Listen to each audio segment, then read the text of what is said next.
한 며칠 전인가요? 산통부에서 관할하는 이 통상교섭 민간 자문회의가 열렸습니다.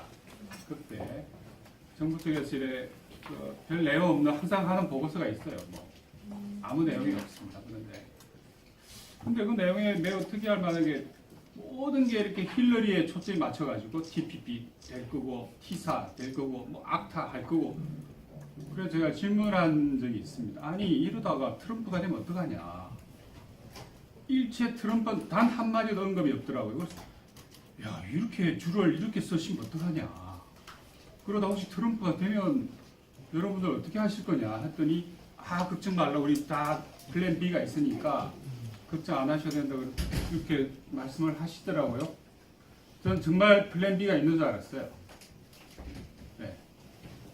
그런데 모든 거의 정책 역량의 99%를 힐러리에 투입을 하다 보니까 세상이 바뀌어버렸거든요. 그러니까 이제 부랴부랴 아마 매우 바쁘셨을 거라고 정부 부처들은 그렇게 미루어 짐작을 하고 있습니다.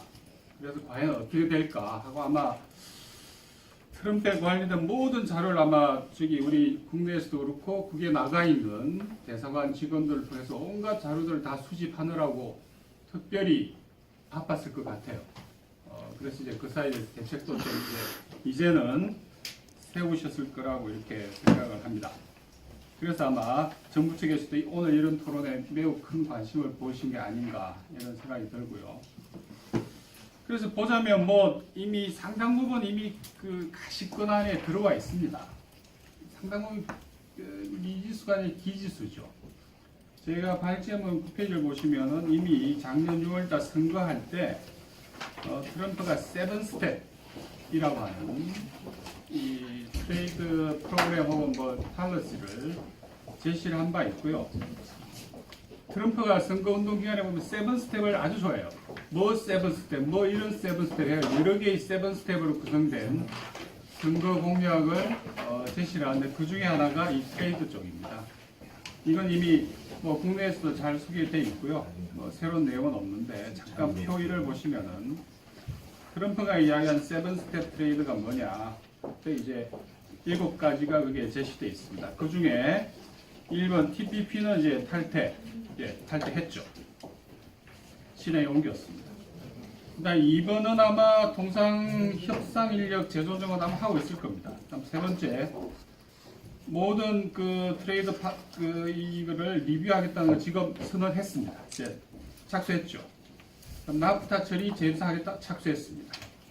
그다음 중국에 대한 3가지 나머지 스텝들이 남아 있는데 이거는 현재 준비 중인 걸로 알고 있고 그렇게 보자면은 7가지 스텝 중에 한 3가지, 4가지 정도가 이미 시행 중이고 착수를 했는데 이것만 가지고도 온 세계가 특히 우리 같은 경우에는 매우 심각한 영향이 우려되는 이제 그런 내용인 거죠. 그렇게 보시면은 그 다음 페이지 보시면은 이제 코트라 자료입니다. 이거는 그 사이에 정부나 관련 기관에서 많은 자료들을 이미 제출했기 때문에 발제 준비할 때 상당히 큰 도움이 되었던 것 같습니다. 그 보시면 오바마하고 트럼프가 비교가 나와 있는데 말씀드린 것처럼 특별히 ITA나 TISA라든지 TPP, TTIP, 그다음 밑에 쭉 보면 악사 이런 다 세계적으로 굉장히 논란이 되는 이거 하나하나 했으면 우리 또 골머리를 쓱을 뻔했는데 다행히 이렇게 표현하면 죄송합니다만 트럼프로 정권이 바뀌면서 별로 저 같은 사람은 별로 골머리를 쓱을 이유가 좀 적어졌습니다.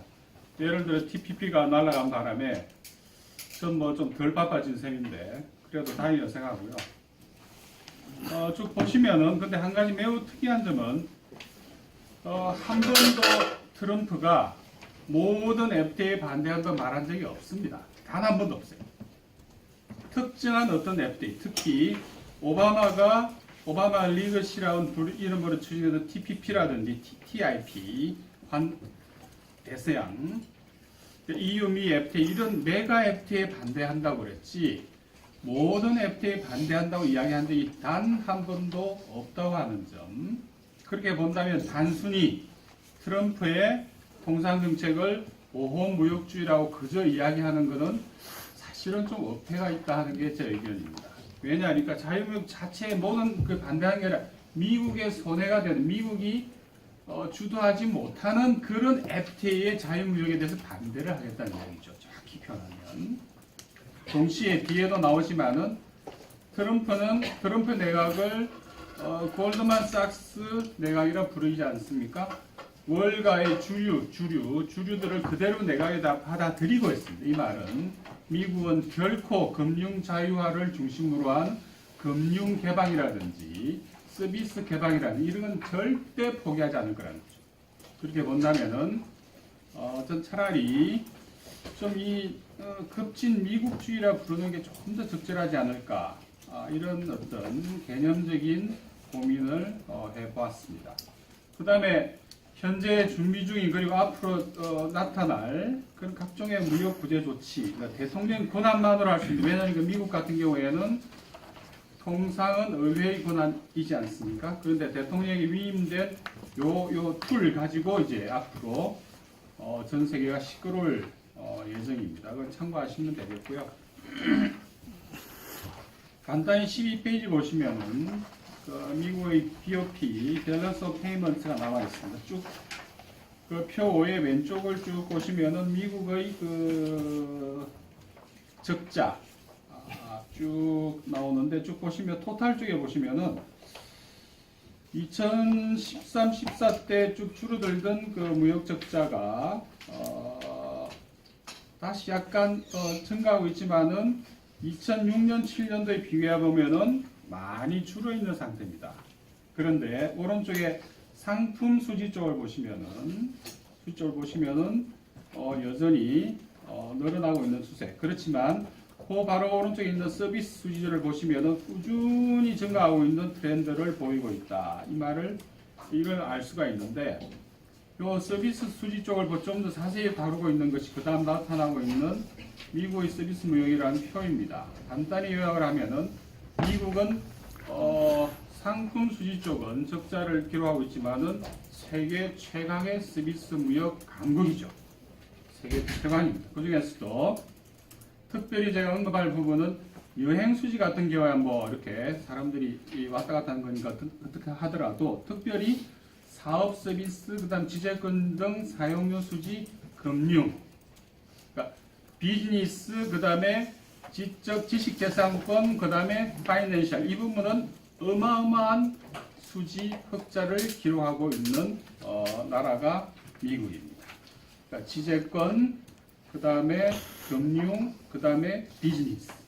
미국 서비스 무역의 3대 핵심 전략적인 분야입니다. 제가 이 말씀을 드리는 이유는 매우 간단합니다. 향후에도 미국의 통상정책은 약한 것은 키우고 강한 것은 더 지키고 강한 것은 더 공세를 취할 거다. 즉 서비스 무역에 있어서의 공세는 계속될 겁니다. 특히 지식지재권, 그 다음에 금융, 그 다음 비즈니스 쪽은 앞으로도 우리가 한미협회에 앞두고 협상을 하더라도 이건 마찬가지입니다. 반면에 상품 수지 쪽은 끊임없이 디펜스 입장을 유지하겠지만 그럼에도 불구하고 좀 더 자세히 들여다볼 대목이 생기는데 그 전에 16페이지 보시면은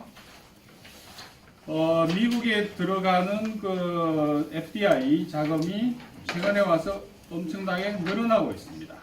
16페이지 보시면 그래프가 나와 있는데, 그래서 인수 설립 확장을 위한 대미 FDI가 최근 들어 늘어나고 있는 추세구나. 다시 말해 돈이 여전히 미국으로 몰리고 있는.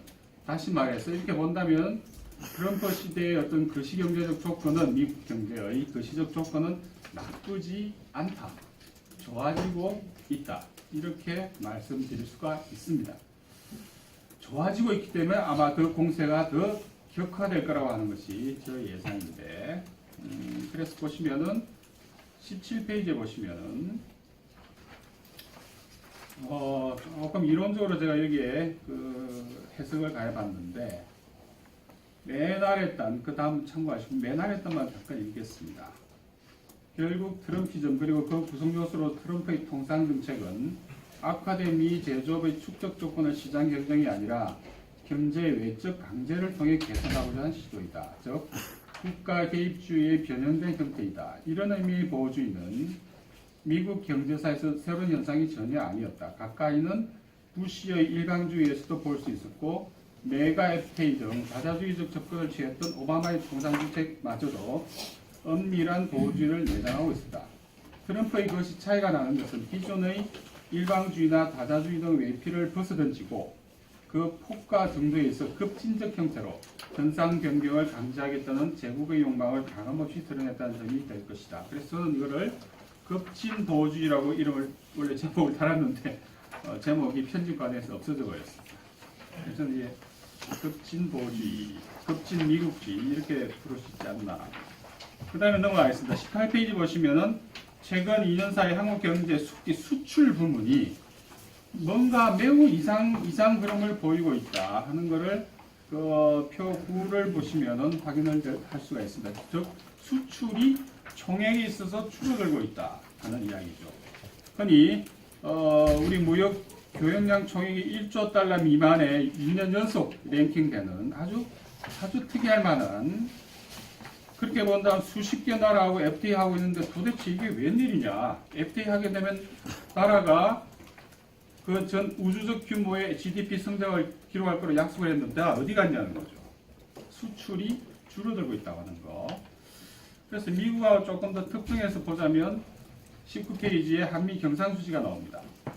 거기 보시면은 이제 한국은행 자료를 보시면 2015년까지 경상수지가 미국과 무역에 452억 달러 정도의 상품 수지를 흑자를 기록하고 있는데 반면에 서비스 수지는 140억 달러, 꾸준히 서비스 쪽은 수지가 악화되고 있는 추세입니다. 20페이지 잠깐 보시면 투자 쪽을 보시면은 한미 FTA 발효 후를 조금 보시면은 대미 직접 투자가 증가하고 마찬가지 대미 포트폴리오 주식 투자, 증권 투자 역시 2배 가까이 급증한 반면에 미국의 대한 직접 투자는 302억 불에서 343억 불로 별 차이가 없다.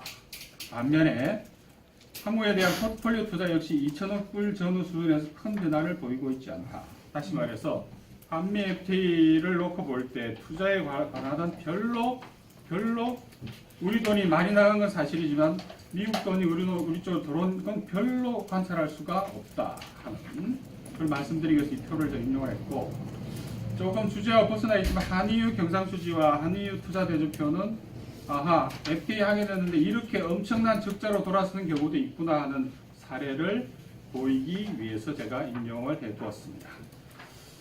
오늘이 어제입니까?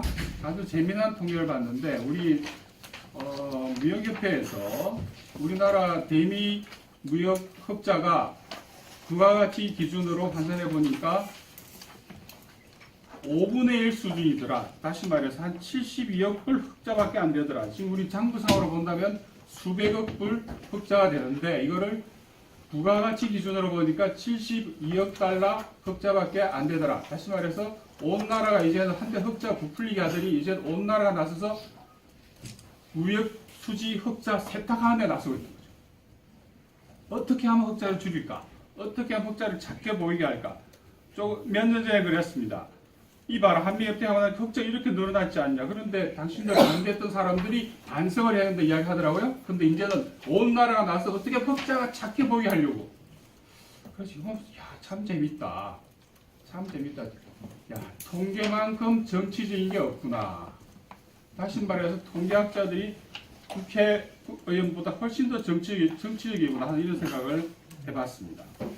그래 보면은 부가가치 기준으로 우리나라가 대미무역 흑자가 72억 불러밖에 안 된다면 여기에 우리 무기거래를 2015년 우리가 한 80억 달러 미국으로부터 무기를 사왔거든요. 그럼 무기거래 빼버리면 마이너스네? 마이너스 8억 불 아닙니까? 그럼 이건 도대체 뭐냐 도대체?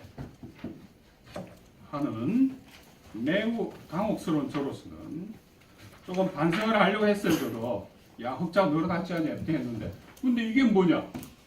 마이너스네? 좀 당혹스럽습니다. 좀. 그래서 조금 더 빨리 지나 22페이지 보시면은 그럼 앞으로 어떻게 될 것 같냐 할 때 두 가지 선택 옵션이 가능할 겁니다.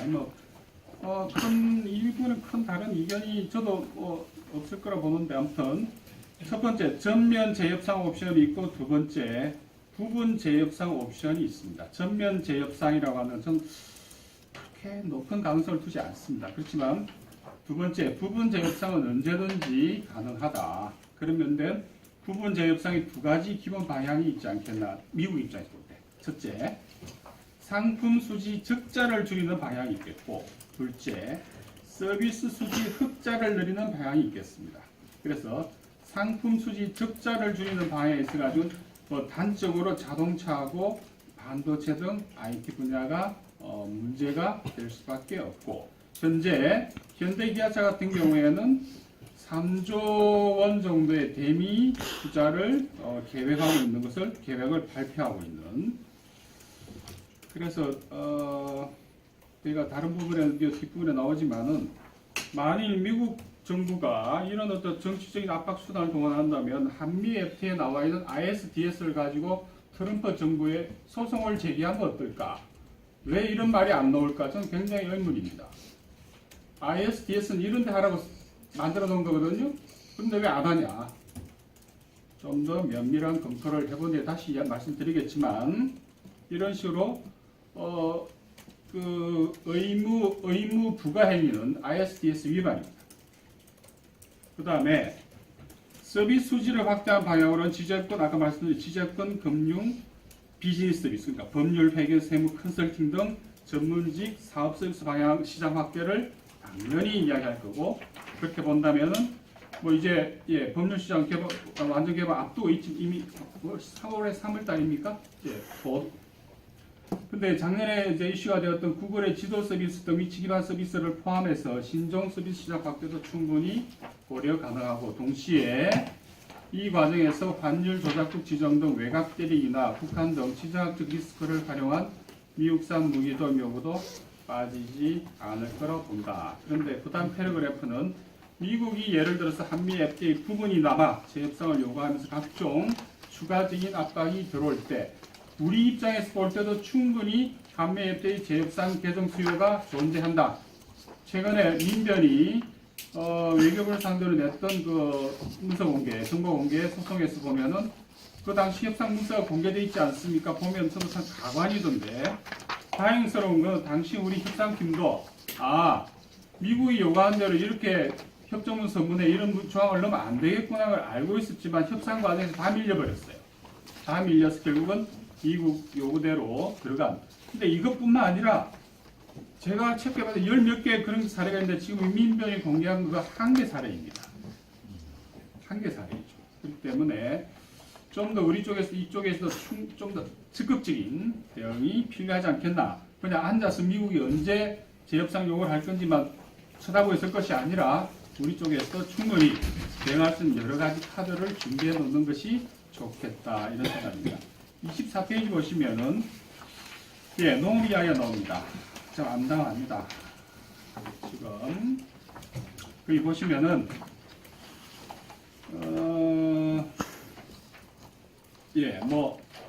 지난 2007년부터 자료가 잡혀 있는데 2015년까지 대책이 없습니다. 지금까지 통상정책 관점에서 농업 쪽은 답이 없습니다. 이거는 그냥 그저 내주는 것 말고는 그 오른쪽에 쇠고기 관련 자료도 있지만 이 또한 사실은 답이 없는 거죠. 그래서 한 가지 간단한 비율 24페이지 하단에 보시면 한마디로 한국의 대미 수출 총액의 33%를 차지하는 현대기아차의 자동차 및 부품 대미 수출 총액 220억 불보다 더 많은 240억 달러의 무역 수지 적자를 농축산 부문에서 기록하고 있다.